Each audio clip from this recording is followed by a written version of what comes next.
Welcome back. Tech Days DevOps.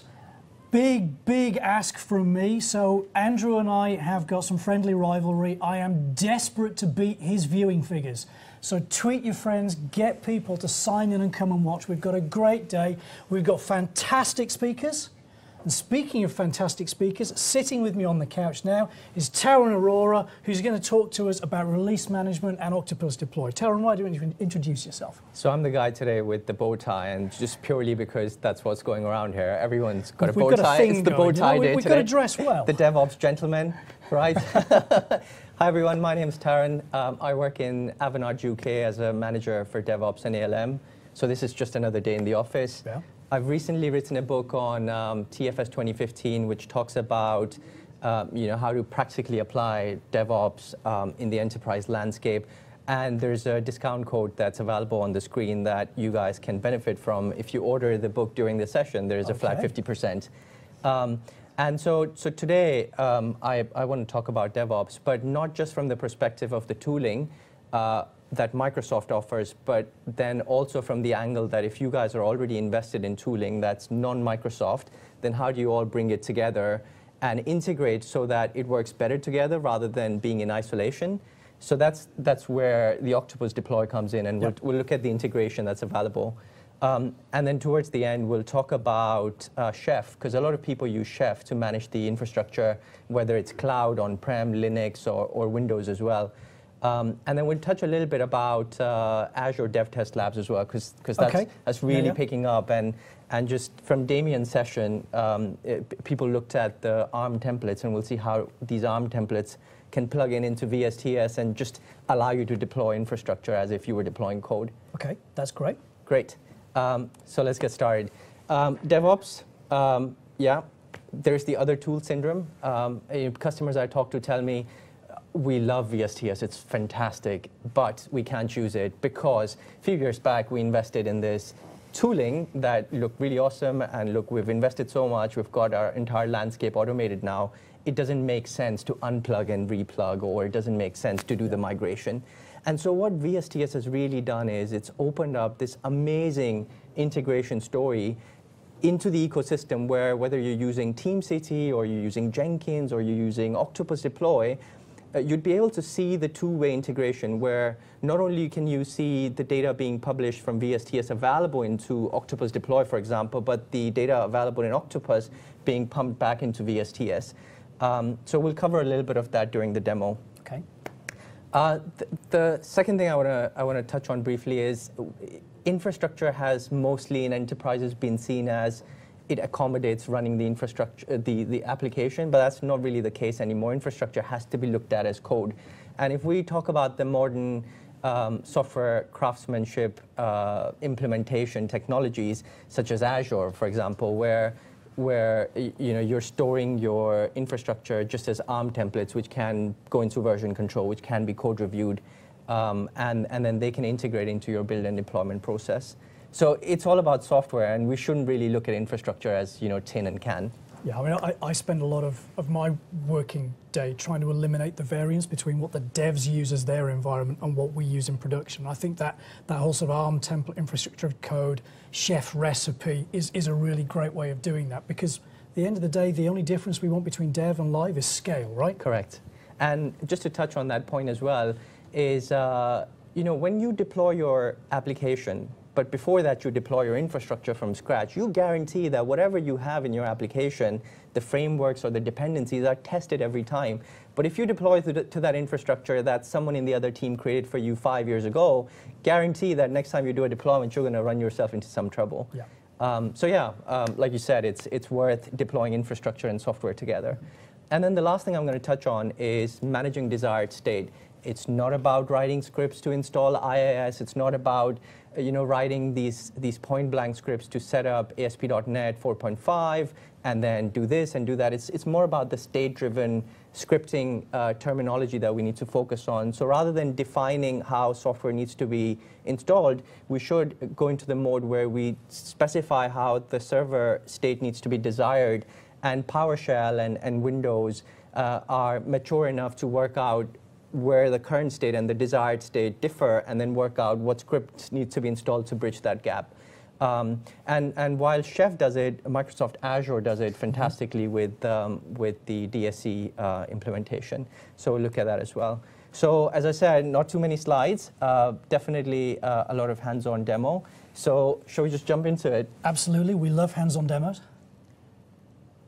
Okay, so I've got a VSTS instance here, and I've got a very simple application in a Git repository here called Fabricam, and Fabricam's been used and abused a lot, but I don't have the actual Fabricam website. I've just got a vanilla MVC app that I've checked in here, no fancy code in there. But really what I want to show here is the journey from checking your code to doing your first build, and then taking that build and deploying into Octopus. So for the purposes of this demo, I've stood up an Octopus server, which is running in the cloud. It's got a fairly trivial workflow process here. It's got 3 environments, QA, staging, and live. And if you see on the dashboard, the application, once it's published from within VSTS, would get into the test environment. So you trigger a release in Octopus deploy test, and then you can have the natural code promotion, release promotion from test to staging to live. While you can manage it from within Octopus, I'll show you how you could actually manage it from release management in VSTS as well. Okay, so you're using Visual Studio Team Service as the cloud service, and you've got Octopus in the cloud. What if I don't want to use cloud? Can I use Team Foundation Server on-premise and Octopus on-premise? That's a good question, and I'm glad you brought it forward. Is whatever I'm going to show you today, when 95 to 99% of that should just work on-prem as well. So, and I want to ask a question to the audience here. I've got a giveaway for a book. And so the question, anyone who gets it right, Claire would manage the sending out the book. Okay, so this is for our Twitter competition, folks. So when was release management first introduced in Team Foundation Server on-prem? Ooh, that's a good question. Okay, so whoever gets that answer right on Twitter, the book's coming your way. So you've got to tweet Tech Days UK. Remember to use the Tech Days hashtag, and go look it up and tweet. The Infinite Monkeys will be watching for your answers. Thanks, Tara. So within this code base here, you would see there is this natural synergy from the different components within VSTS to the different components within VSTS. For example, I'm in Code Hub at the moment, and I'm seeing my code, but I can see that the overall status of the last build that was performed on this code is green. Gives me confidence. And so if I was going to branch this off further into another feature branch, then the relevant build definition for that would signal whether it's green or red as well. So okay. It keeps the status flowing across the different hubs as well. So we're in the Code Hub, and we're going to navigate into the Build Hub.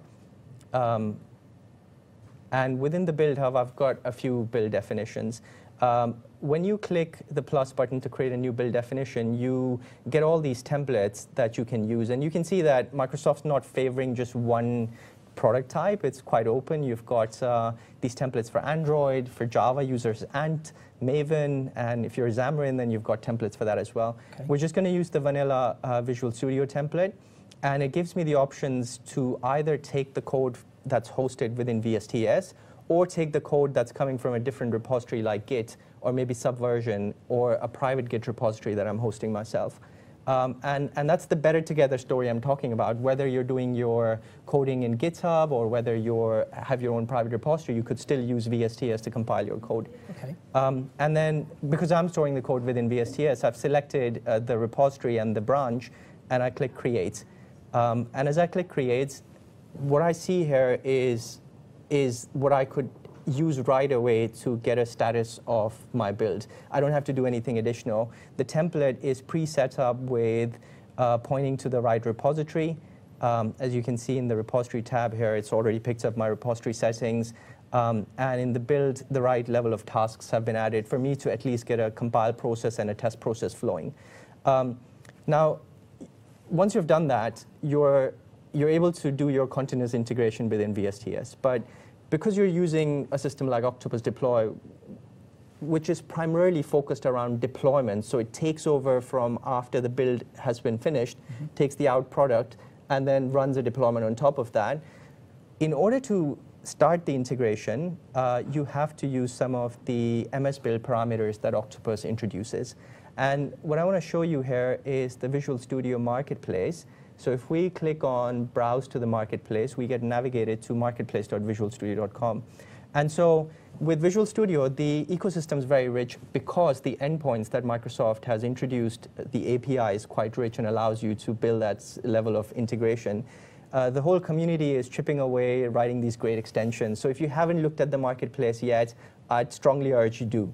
And one of the top extensions there, which tells you about how popular Octopus Deploy is, the Octopus Deploy extension.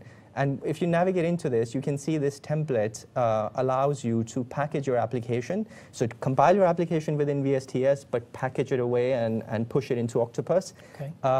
Create the Octopus releases from within VSTS and actually deploy it, so trigger the deployment as well into Octopus.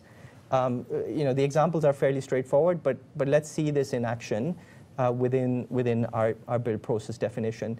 So I've created one here already, this one, which is using the old way of integration. So earlier, you didn't have these templates available, so you had to use these MS build parameters, which were effectively go run the octopack, and once you've created the pack, push it to this endpoint, and this is the API key.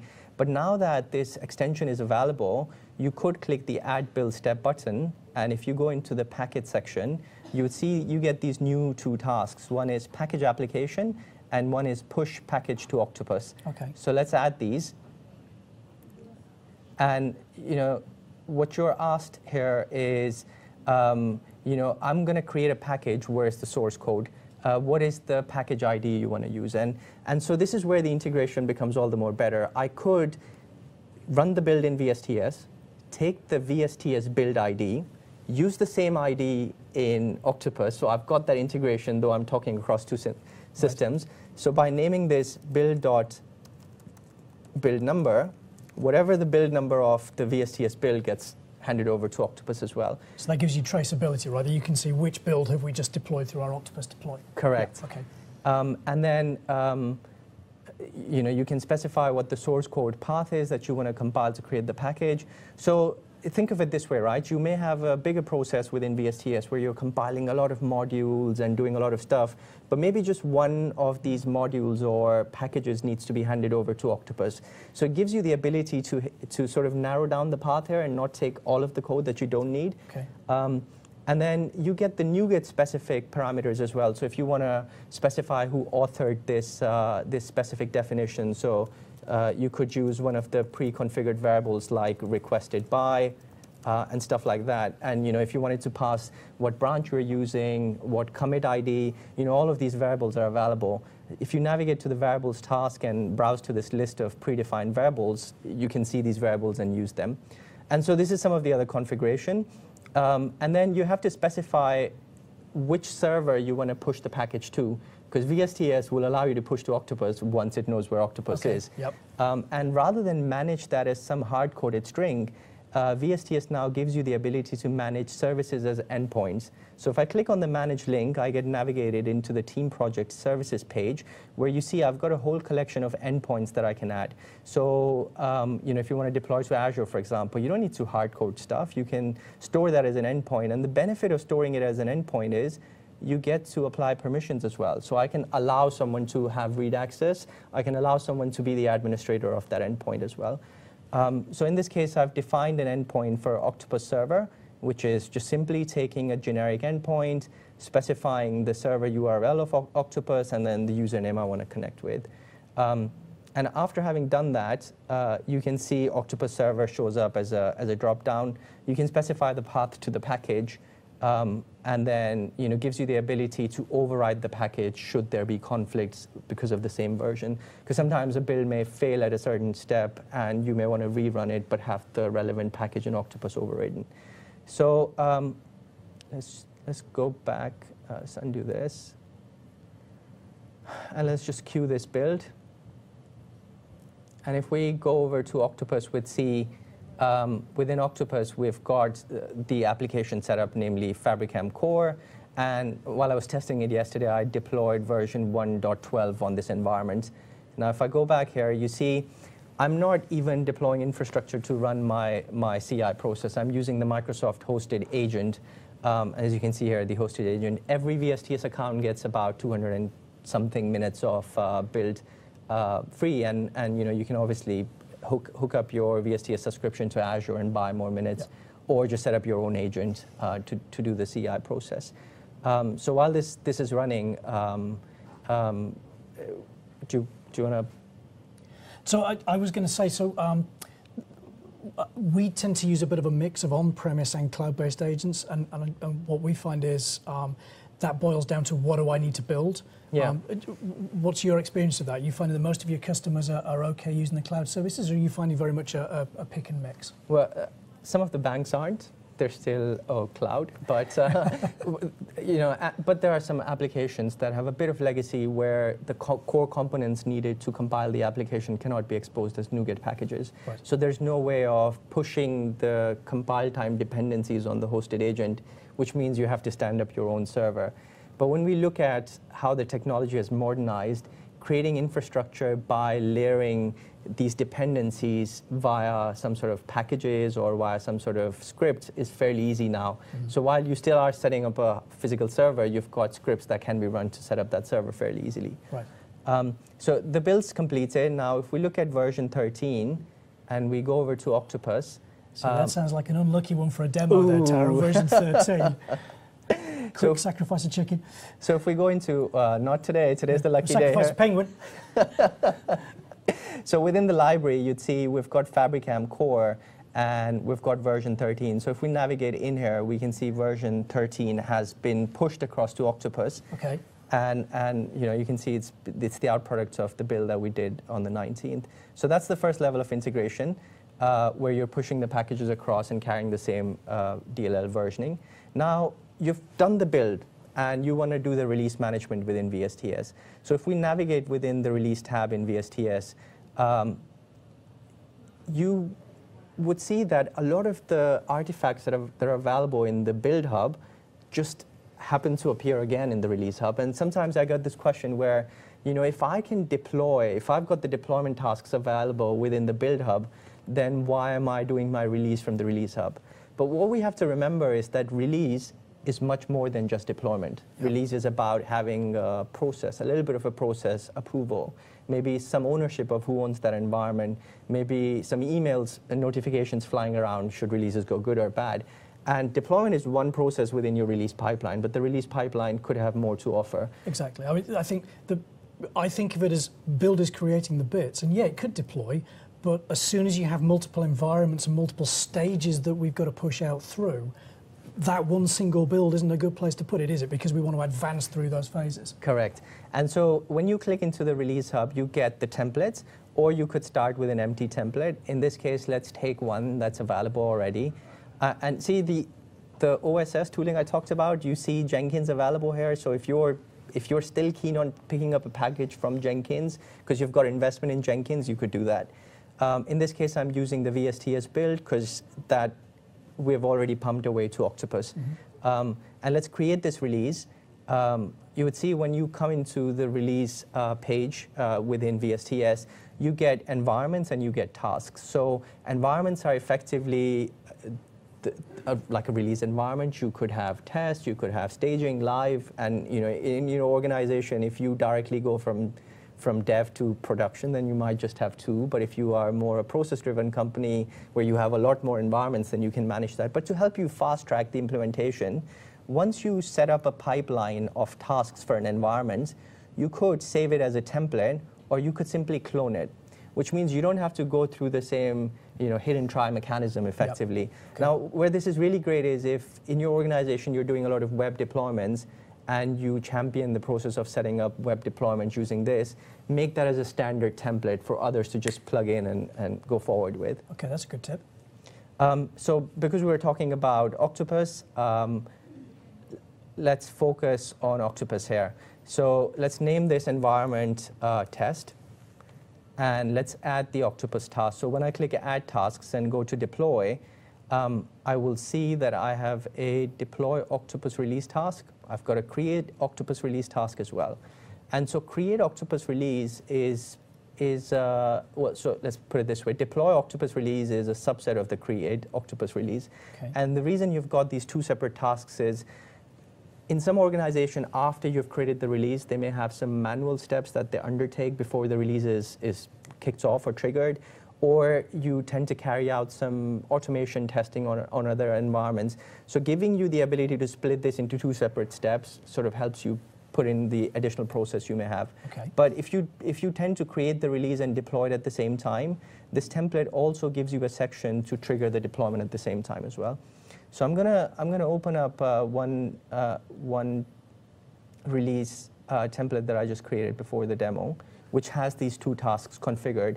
And you'd see I'm creating the Octopus release here by specifying the Octopus endpoint, specifying the name of the project, and then I am referring to the build number that I previously generated that I want Octopus to trigger the release for. Okay. And so if you see here, within packages, we've got 10013, which is coming from a build. And in the artifact section here, I've linked up the build as well here. So by calling the same build number, I'm telling Octopus, you might have had so many other builds, but this is the specific one that I want you to deploy. And I've got a default channel which promotes the build from testing to staging to production, and that's, you can specify if you've got different channels here. But this is where the true power is. You know, I want you to include the change set comments, I want you to include the work items. So when you look at the release within Octopus, you would see not only does it have the work item details, but it's a link so you can navigate back to VSTS and then see the natural commit and the end-to-end traceability. So you've obviously got, in your Octopus deploy, you've got your 3 separate environments. Now, I tend to use Visual Studio. Release Manager obviously has environments. What do you do in those circumstances? Are you going to create multiple VSTS environments, or should we hand that off to Octopus and let it advance through the stages of deployment? That's a good question. The answer is it depends. Okay. Right? So it's up to me. I've got a lot of choice. It's up to you. The tooling gives you the ability to do both. So if you want to simply trigger the deployment within Octopus, then just have that task, and Octopus, once the first environment trigger has happened, can manage the rest of the code progression or the release progression. Or you manage the triggers to each of the environments from each of the environments within VSTS. Now, I tend to do that because within Octopus, once you create an environment process, you can clone that for all the other environments. So the process is quite consistent. But within VSTS, I want to run my load test as well. I want to do a bit of updates to release notes, for example, and that sort of stuff I can easily do within VSTS. Okay. So we've got these 2 tasks here. Let's create a release. And I'm taking the last build, which is number 13. This is for the demo. And let's create this release. And what's great is when I create the release, I have this section which is called the logs section. And this gives you a live feed of how the deployment is actually happening.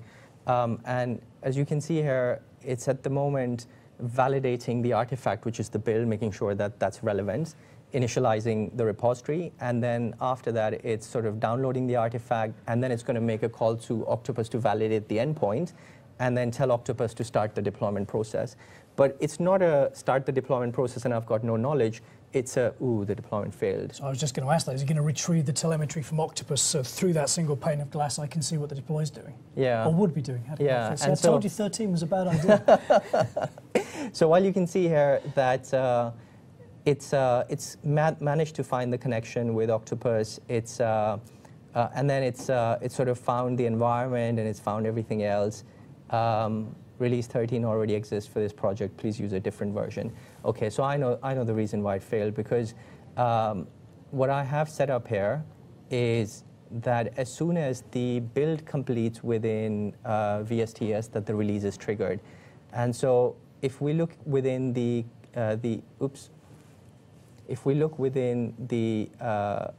configuration of the release management, we would see we've got this section here, which is deployment conditions. And I'm saying, as soon as the build finishes, I want to trigger a release. So the release actually was triggered with build number 13 here. So that was a deliberate failure, so you could show us that we can wire in continuous integration with this. Thanks, Ray. Yeah, well done. And so if we navigate to Octopus, we can see within the dashboard that release 13 was indeed promoted. Okay, so that's only pushed that out to test. So have you got some manual steps that we need to go and approve the push out to the next stage? So you could run, I don't know, load test, performance test, get a whole load of automated information back and then say, yes, no? Correct. So what's missing at the moment is you don't have a manual intervention step within an environment, though Microsoft published a blog post lately which announces that that's a feature they're working on. Okay. But now that we've promoted the release into the test environment from this section here, you could effectively just clone this environment and then maybe call it staging. And then from within staging, you can say, now I don't want to run this, but I simply want to push the release from this to staging. And so when you run the release process now, after it's done the deployment in test, you can trigger the release to be run in staging, which simply does the deployment in Octopus. And that's what you were saying earlier, that you find it easier to have the environments defined in both VSTS and Octopus and drive it through here. Yeah. Yeah, okay. So, I mean, we can go into more details into Octopus, but I think for people that are already using Octopus, they're familiar with how things work in Octopus and you know how simple it is to set up your release deployment process within Octopus. But really, I think if you're using Octopus and you haven't tried VSTS yet, now's a good time to start, because there's some really, really good extensions available that not only allow you to publish packages. You could use the VSTS NuGet server package functionality to have the packages submitted within VSTS and have Octopus deploy feed off that other repository, NuGet repository that you've set up. So that's effectively what I wanted to talk about Octopus. Okay. Isn't it great? We've set up our Octopus deployment, and you know, we're deploying our software. But like what we talked about before is we now need to look at storing our infrastructure as code. So when we're doing the deployment, we actually provision the infrastructure before that. And so I'm going to briefly talk about the Azure Dev Test Labs. If you haven't looked at Azure Dev Test Labs, another great Microsoft feature you should look at in Azure. It's in preview at the moment, so you're not going to see it pinned on the left tab. You just have to search for it. And then once you have it available, the biggest advantage it offers is infrastructure has always been easy to provision in Azure. But you start off with a couple of virtual machines, and then next thing someone wants to connect from machine 1 to machine B and have some firewall requirements, and then the company's like nervous now because everyone's running their machines 24/7. What's the cost profile going to look like? Wouldn't it be great if we could create custom VHDs? Then provisioning the next VM would be easy. And you know, it opens up pretty much a new job role in the organization, because once you've gone beyond the 5-10 VM game in Azure for your dev and test, you now need someone to diligently manage that infrastructure. Yes. One, to make the provisioning more efficient, and two, to govern it, right? Because you don't want your devs to be creating 56 gig machines and then leaving them 24/7 on. Yeah. So DevTest sort of addresses that by creating a wrapper around the service, where when you create a DevTest lab, you get some really good policies. I could dictate which VM sizes my devs in this DevTest lab can provision. And so, you know, maybe these bigger machines that have a higher cost are relevant or not relevant, but I can pick and choose that. You can also apply a policy as to how many VMs each dev is entitled to. So once they hit that limit, they'll have to delete the previous ones before they provision new ones. You've got to put your toys away before you can play with the next one. And the one that I really like is being able to see the cost profile. Oops, not this one, this one. So you can see here how much you've spent, but it gives you a projection as well. So if you're budgeting for your dev test labs, this is definitely useful. And apart from that, this section is quite useful, where you have the ability to create a VM once, and then after you've created it, you can pretty much sysprep it from within the dev test labs, and it stores it as a custom image. So when you come around to creating the next virtual machine, you could simply use that image rather than having to set this up from scratch. So in that way, it's similar to what we used to do with Lab Manager, where we'd prep a machine, right, store it in the lab, and then you could compose an environment. Correct. So can I do multi-server environments with dev test labs at the moment, or is it more lots of single machines that I can build up and use? So you can do the multi-server environment provisioning. The way it works is when you create a VM, it gets created in its own resource group. Okay. And because you're on your own resource group, you can sort of make the machine structure complex by introducing load balancers, multiple nodes, multiple NICs, multiple NSGs, multiple storages if you wanted. But the basic resource group that gets created has one NIC, one VM, and one availability group. Okay. But you have the possibility to extend that. And one thing I really like about DevTest Labs is what has been called formulas. And so if you come from Chef or one of these other tools that offer this similar capability, you'd understand that infrastructure is effectively layers, where you've got a base VM, which could be a Windows, could be a Linux, but on top of that you've stacked maybe PowerShell version 5. On top of that you've stacked give me a software name, Visual Studio, SQL Server. And so because you're provisioning all of that, tomorrow when Windows 2012 is not used anymore and 2016 needs to be used, previously you would go away and create the structure again. But with the formula, you can simply take away the old image, put the new image in, and you don't have to make changes to any of the other artifacts. So if we see here, a lab formula is a selection of a VM, and I've created a base VM, but let's just look at a Windows Visual Studio 2015 Update 2, right? Let's call it Tech Days. And I'm specifying what the VM size ought to be, what network it's going to go in.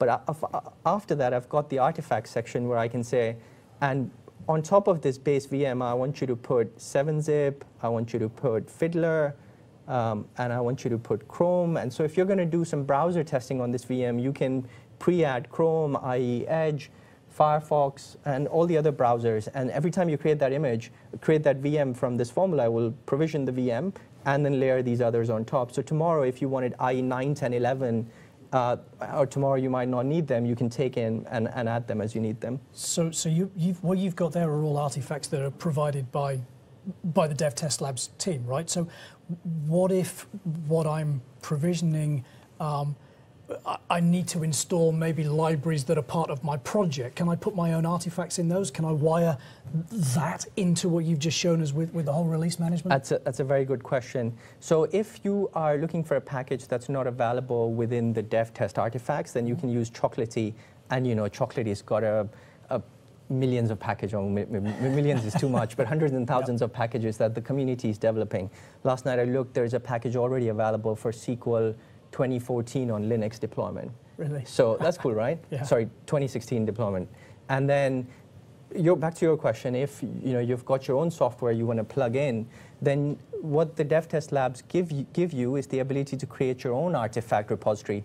So rather than use the one they have, you could go into the artifact repository and say, I want to add my own repository, and this is coming from Visual Studio Team Services or from GitHub as well. Okay. As long as it's a Git endpoint, it will work. And you obviously mentioned Linux there, so this isn't Windows-centric. The machines that I push out could be Linux, could be Windows, whatever I need? Yeah, I'm sorry that we threw away the penguin there, but yeah, it does support Linux. We've got penguins all over the place. So that's the key thing. But what's really useful outside of that as well is when you create a VM, when you try and create a VM, you get to see the ARM definition for that as part of the provisioning process. Okay. So you see here, I've got a base image I've taken. Call it something, some username, some password, and view ARM template. So, because before Damien was so rudely cut off as we overran massively, we were alluding to building ARM templates for Stack as well as Azure. So.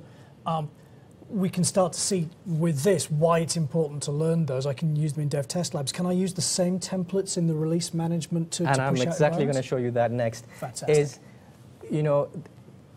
I think where Microsoft is headed now is they understand that if the entry barrier is too high, people are not going to use a feature. Mm-hmm. And so by asking you to create your own ARM template, by looking at the schema, the documentation's great. I mean, don't get me wrong, but by having something that you create within Azure, by provisioning the infrastructure and then being able to extract that as an ARM definition really empowers you to accelerate that implementation. And that's what we're doing here is, I define what my VM looks like, even to the type where what it's called, what the password is. The password is a secure string, so it's not displayed there. What VM size it is, what network it goes in, whether it has public IP address or not. And I can bundle up the other artifacts like I talked about, right? And then after I've done that, I get this template, which makes my provisioning process fairly easy. So I've already extracted one. So we can just copy and paste that, right? And that's exactly what I did, is in the code section, I've created another Git repository called infrastructure. And within this infrastructure repository, I've created one folder, and I've simply copied this, this template, and you can see the similarity.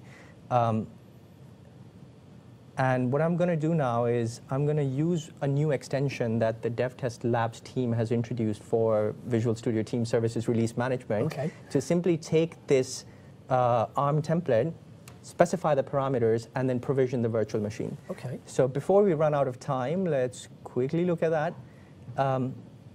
So you go into Visual Studio Team Services, and you search for Azure, and you would see this Azure DevTest Lab task has been introduced, which allows you to create a VM, delete a VM, even create a custom image as well. So you deploy your software, you can use this task to provision that as a sys-prepped image. So so we could automatically build our golden image the devs then use to build their VM. That's really cool. So let's go into the release tab, and within the release tab, let's open an existing release definition we have.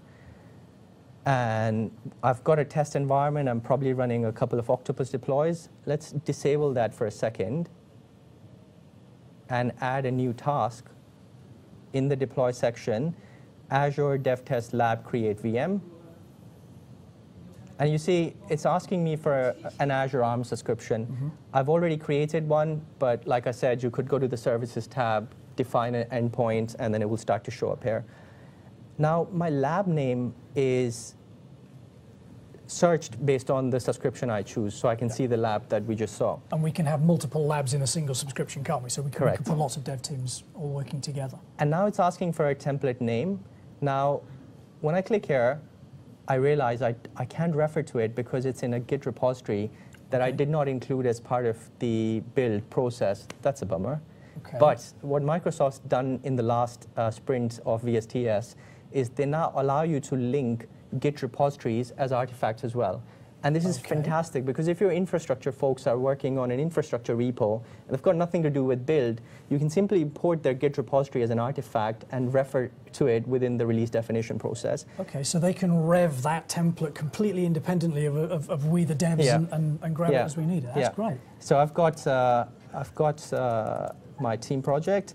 Within that, I've got the repository Fabricam, I've got the infrastructure repository, and I'm taking the master branch. And you can do a quality process here as well. You know, you only take the templates that come from their master branch and not one of their implementation branches. So it gives you a level of cleansing there as well. So I've associated infrastructure as a artifact. I come back here and I click, and you see it starts to show up. And so within the Geeks Dev Test, I select the JSON file, and these parameters, as I showed you in the template, are what you want to call the VM. You know, what's the username, what's the password, and password is not passed as a clear string, it's encrypted. And what's better is you can define variables as well, and I've exactly done that. I've defined a machine name, a password, and username, and see I've sort of encrypted that. And so I'm simply going to copy, bear with me for a second.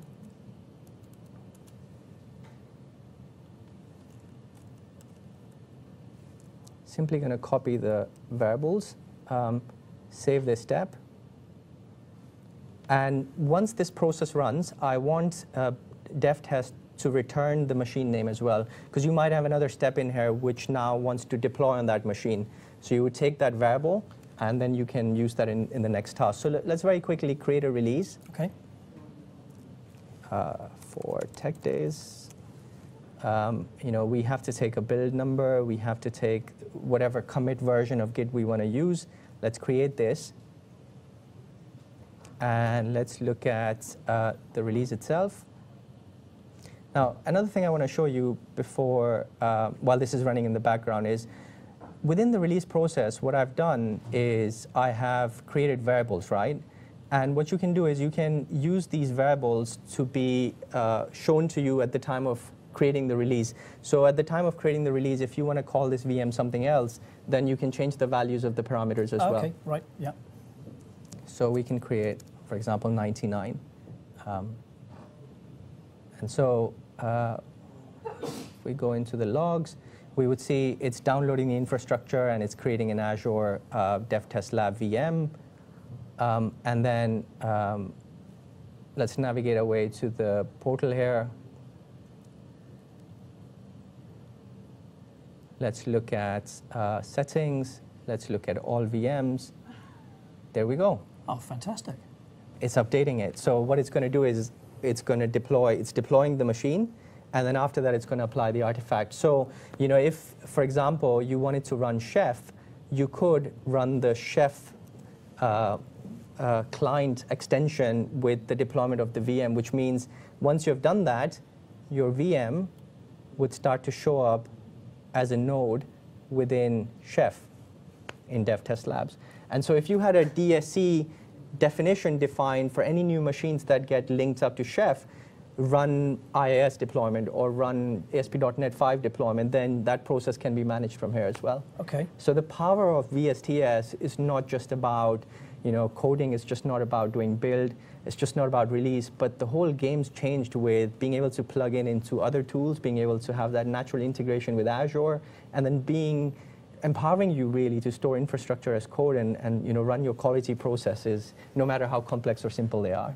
So the moral, I guess, is that we can have the cake we've already got of our existing tooling with Octopus or Chef, and we can eat it too by layering in VSTS to expand and extend and give us all this really new cool stuff. Precisely. That's great. Well, thanks very much, Taryn. That was a really interesting session. Hopefully you've seen, as we've worked through now, Damien talked about the infrastructure. Taryn's come along and taken our code and deployed it onto that infrastructure in a manageable, repeatable, monitorable way. After the break, in 15 minutes, Matteo Emily's going to come along and show us the next stage in our story, which is we've taken Taryn's code, we've put it on an environment. How do we monitor? How do we look inside that code and see what's going on? So tune in after the break for Application Insights with Matteo Emily. Thanks so much. Thank you. Okay, it's right.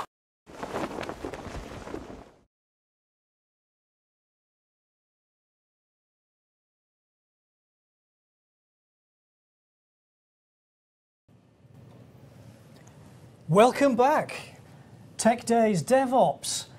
Big ask from me. So Andrew and I have got some friendly rivalry. I am desperate to beat his viewing figures. So tweet your friends, get people to sign in and come and watch. We've got a great day. We've got fantastic speakers. And speaking of fantastic speakers, sitting with me on the couch now is Taryn Aurora, who's going to talk to us about release management and Octopus Deploy. Taryn, why don't you introduce yourself? So I'm the guy today with the bow tie, and just purely because that's what's going around here. Everyone's got a We've bow got a tie. thing It's the going, bow tie you know, day we've today. got to dress well. The DevOps gentleman, right? Hi everyone, my name's Taryn. I work in Avanade UK as a manager for DevOps and ALM. So this is just another day in the office. Yeah. I've recently written a book on TFS 2015, which talks about you know, how to practically apply DevOps in the enterprise landscape. And there's a discount code that's available on the screen that you guys can benefit from. If you order the book during the session, there's a flat 50%. And so today, I want to talk about DevOps, but not just from the perspective of the tooling that Microsoft offers, but then also from the angle that if you guys are already invested in tooling that's non-Microsoft, then how do you all bring it together and integrate so that it works better together rather than being in isolation? So that's where the Octopus Deploy comes in, and we'll look at the integration that's available. And then towards the end, we'll talk about Chef, because a lot of people use Chef to manage the infrastructure, whether it's cloud, on-prem, Linux, or Windows as well. And then we'll touch a little bit about Azure Dev Test Labs as well, because that's really picking up. And just from Damien's session, people looked at the ARM templates, and we'll see how these ARM templates can plug into VSTS and just allow you to deploy infrastructure as if you were deploying code. Okay, that's great. Great. So let's get started. DevOps, yeah, there's the other tool syndrome. Customers I talk to tell me, we love VSTS, it's fantastic, but we can't use it because a few years back we invested in this tooling that look really awesome, and look, we've invested so much, we've got our entire landscape automated now, it doesn't make sense to unplug and replug, or it doesn't make sense to do the migration. And so what VSTS has really done is it's opened up this amazing integration story into the ecosystem, where whether you're using TeamCity or you're using Jenkins or you're using Octopus Deploy, you'd be able to see the two-way integration, where not only can you see the data being published from VSTS available into Octopus Deploy, for example, but the data available in Octopus being pumped back into VSTS. So we'll cover a little bit of that during the demo. Okay. The second thing I want to touch on briefly is infrastructure has mostly in enterprises been seen as it accommodates running the infrastructure, the application, but that's not really the case anymore. Infrastructure has to be looked at as code. And if we talk about the modern software craftsmanship implementation technologies, such as Azure, for example, where you're storing your infrastructure just as ARM templates, which can go into version control, which can be code reviewed, and then they can integrate into your build and deployment process. So it's all about software, and we shouldn't really look at infrastructure as tin and can. Yeah, I mean, I spend a lot of my working day trying to eliminate the variance between what the devs use as their environment and what we use in production. I think that whole sort of ARM template infrastructure of code, chef recipe is a really great way of doing that, because at the end of the day, the only difference we want between dev and live is scale, right? Correct. And just to touch on that point as well, is when you deploy your application, but before that you deploy your infrastructure from scratch, you guarantee that whatever you have in your application, the frameworks or the dependencies are tested every time. But if you deploy to that infrastructure that someone in the other team created for you 5 years ago, guarantee that next time you do a deployment, you're going to run yourself into some trouble. Yeah. Like you said, it's worth deploying infrastructure and software together. And then the last thing I'm going to touch on is managing desired state. It's not about writing scripts to install IIS. It's not about writing these point-blank scripts to set up ASP.NET 4.5 and then do this and do that. It's more about the state-driven scripting terminology that we need to focus on. So rather than defining how software needs to be installed, we should go into the mode where we specify how the server state needs to be desired, and PowerShell and Windows are mature enough to work out where the current state and the desired state differ, and then work out what scripts need to be installed to bridge that gap. And while Chef does it, Microsoft Azure does it fantastically with the DSC implementation. So we'll look at that as well. So as I said, not too many slides, definitely a lot of hands-on demo. So shall we just jump into it? Absolutely, we love hands-on demos. Okay, so I've got a VSTS instance here, and I've got a very simple application.